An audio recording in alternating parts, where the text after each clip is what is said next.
የሀገሬ ሰው ሲተርት ምን ይላል መሰላችሁ? ጅል አይሙት እንዲያጫውት ይላልና ይቺ ጅል የሆነ ሴትዮ ድፍረቷና ንቀቷ እኔ ከሷ በላይ ደግሞ በጣም የገረሙኝና ያሳዘኑኝ እነዚህ ናቸው የተገተሉት ማለት ነው። ጭራሽ ታመቻቻላችሁ አይደል? አባት ምናምን ይሄን እንደገና ደግሞ እህት ወንድም ምናምን እያላችሁ ምናምን የሃይሚ ልጅ ማለት ነው። ምነው ሃይሚ የማንንም ጥርቅም ዲአላ ታዳጊ ናት ያላችሁ ማን ይቅር ይበለኝ። ነዚህ ቃሌስ ሰላም ውዶቼ፣ ሰላማችሁ ይብዛልኝ በያላችሁበት ቦታ ውዶቼ። አንድ ደህና ጓደኛ ሲኖር ጥሩ ነው። አሁን እዚህ ጋር ዲኤን ውጤቱ ተሳስቶ ነው ተጭበርብሮ ነው ብሩኬ እንደዛ ያረግም ብሎ ሰው ይከራከራል ወይስ ሃይሚዬ ስለምትወልደው ልጅ ነው ማውራት ነው ያለባቸው እነዚህ ሰዎች። አሁን ሴት ይወለድ ወንድ አናቅም፣ ከልጅሽ ጋር በፍቅር ያድጋሉ፣ እንደገና ደግሞ በእንክብካቤ ያድጋሉ ምናምን የሆነ ውሳኔ ላይ ናቸው ያሉት እነዚህ ማለት ነው የብሩኬ ጓደኞች። ለምንድን ነው ውሳኔ ውስጥ የገባችሁት?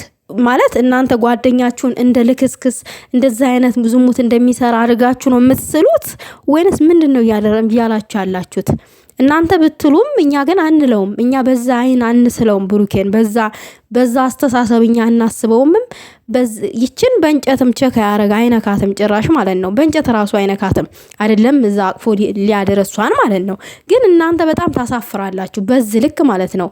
ላይክ እኔ የተረዳሁት ለሃይሚ ቦታ እንደሌላችሁና ሃይሚ ከብሩኬ ብትርቅም ራሱ ምንም ግድ እንደማይሰጣችሁ ነው የተረዳሁትኝ። እና ብሩኬና ሃይሚ ደግሞ ማለት ነው ቃል የተግባባችሁ ሰዎች ናችሁ። የራሳችሁ ቃል ኪዳን የሚባል ነገር አለ። ቃል ደግሞ የሆነ ቃል ነው፣ በቃ ተከብሮ የሚኖር ነገር ነው፣ የሚቀጥል ነገር ነው። እና ቃላችሁን የሚነካን ስራ አትስሩ፣ ለእናንተ የማይመጥን ስራ አትስሩ። እና ቃለን ይሄ ስራ ነው፣ ግን እዛ ጋር ሌላው እንዲያድግ ሌላው እንዲለወጥ ሌላውን ለመደገፍ ብላችሁ ነው እንደዛ አይነቱን ነገር ያመጣችሁት። እና አንቺ ምኞትሽ ነው አሁን ምንድነው ያልሽው? እርዱኝ፣ እንደውም እርዱኝ እሱ ከኔ ጋር እንዲሆን ነው እያለች አለችው ማለት ነው። አግዙኝ ብሩኬ ከኔ ጋር እንዲሆን አግዙኝ፣ እኔ እስከዛሬ ተጎድቻለሁ ምናምን። ራስሽ ነሽ የጎዳሽው በራስሽ እጅ። ብሩኬ አንቺን አልጎዳሽም፣ አንቺ ጋር አልደረሰም። ብሩኬ ጋር የደረስሽው አንቺ ነሽ። ስለዚህ እንኳን ልንረዳሽ ይቅርና አሁን ራሱ ከነሱ ጋር አብረሽ ስትመጪ ራሱ በጣም ነው ያስጠላሽን። ማየት ራሱ እኮ አንፈልግም። በቃ ከነሱ ተደባልቀሽ ስለምትመጪ ነው። ከነሱ ተደባልቀሽ ስለምትመጪ እነሱን ለማየት ስንል ነው እንጂ የምናይሽ በአጋጣሚ ልናይሽ ራሱ አንፈልግም። ተባበሩኝ፣ እርዱኝ፣ ተጎድቻለሁ እስከዛሬ ድረስ። ራስሽን የጎዳሽው ራስሽ ነሽ። አንድ ሴት ራሷን ካልጠበቀች ያልተፈለገችው ቦታ ላይ ከተገኘች ሁሌም ትጎዳለች። ይሄ የታወቀ ነው። ስለዚህ ብሩኬ እንድትወቅሽ አይገባምም። እንደገና ደግሞ ይሄ ስትመኙ የምትኖሪው ነገር ነው። እርዱኝ ብሩኬ ከኔ ጋር እንዲሆን ምናምን ነገር ይሄ ምኞትሽ ነው። ምኞት ደግሞ መቼም አይሳካም። ይሄ እንደዛ አይነቱ ምኞት ማለት ነው። ሌላው ደግሞ ለአንዳንድ ኦዲየንስ ለብሩኬና ለሃይሚ ኦዲየንሶች ማለት የምፈልገው ነገር ቢኖር አትሳደቡ። አሁን ሃይሚን የሚሳደባለ፣ ብሩኬን የሚሳደባለ፣ ከዛም አልፎ ተርፎ ደግሞ የሃይሚን እናት የሚዘቀዝቃለ፣ የብሩኬን እናት የሚዘቀዝቃለ። ምን አገባቸው የሃይሚን እናትና የብሩኬ እናት እዚህ ውስጥ? ምን ቤት ናቸው የምዘቀዝቋቸው? ነገሩን እነሱ እንደጀመሩ ራሳቸው የጨርሱት። ምን ቤት ናቸው እነሱን የምዘቀዝቋቸው? በጣም የሚደብር ስራ እየሰራችሁ ነው ያላችሁት። ከስድብ ነፃ የሆነ ለምን አስተያየት አሰጡም? ማለት ብሩኬና ሃይሚን ሊያፋቅር የሚችልና መስመር እንዲይዙ የሚያደርግ ምክር መምከር ትችላላችሁ።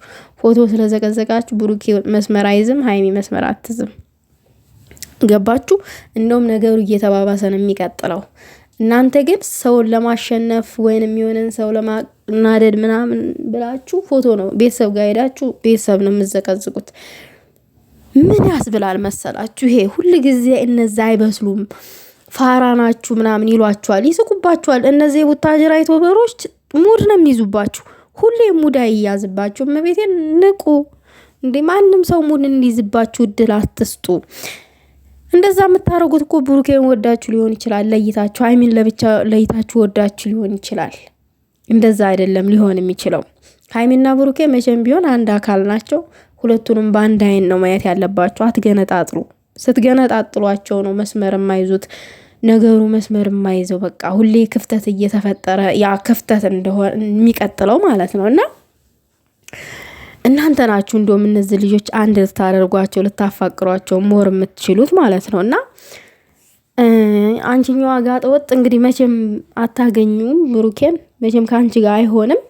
ግን እናንተ ጓደኞቹ የብሩኬ እና የሃይሚ ጓደኞች ቢያንስ ዋሽታችሁ ለማስታረቅ ሞክሩ ማለት ነው። እውነትን እንኳን መጋፈጥ ቢያቅታችሁ ዋሽታችሁ ለማስታረቅ ሞክሩ። እሷን እያገዛችኋት ነው ያላችሁት። እሷን እያገዛችሁ ነው ያላችሁት ስል እዚህ ጋር አሁን ሃይሚ የምትወልደው ልጅ ጋራ የአንቺ ልጅ አብሮ ያድጋል ማለት ምን ማለት ነው? ልጁን እናንተም አምናችሁ ተቀብላችኋል የብሩኬ እንደሆነ። ምን አይነት አመለካከት ነው ያላችሁ? በጣም ይደብራል።